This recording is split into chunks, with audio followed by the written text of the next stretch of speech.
Leaders have condemned Russian-backed militants in East Ukraine for violating a ceasefire announced last Sunday.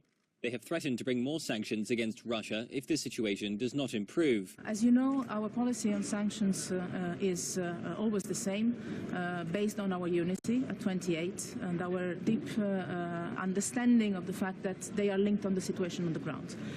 If the situation on the ground follows the commitments taken in Minsk last week, obviously this would not be necessary. But we have to see the implementation happening in these very next hours. NATO Secretary General has made a fresh appeal to Russia to withdraw its support for the militants, who he said had been using advanced weapons to attack Ukrainian positions.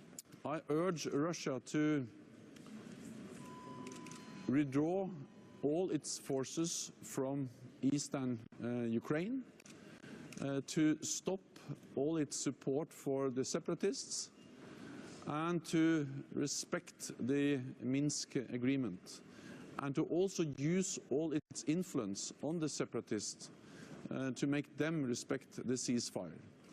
The German government, meanwhile, has also reiterated that more sanctions could be on the table if the militants in East Ukraine do not respect the terms of the peace deal, which was hammered out after marathon negotiations between the leaders of Russia, Ukraine, France and Germany last week.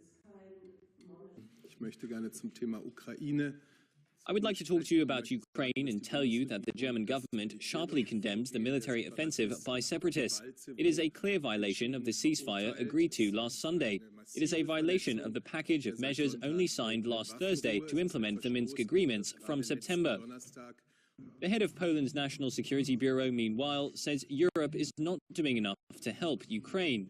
As for me, it seems Ukraine is alone in its war for independence. The West is doing too little to help Ukraine and too little to stop Russia. That's not right from the point of view of European security. Imagine if Ukraine loses, there'll be a Cold War. Ukraine will become a second East Germany.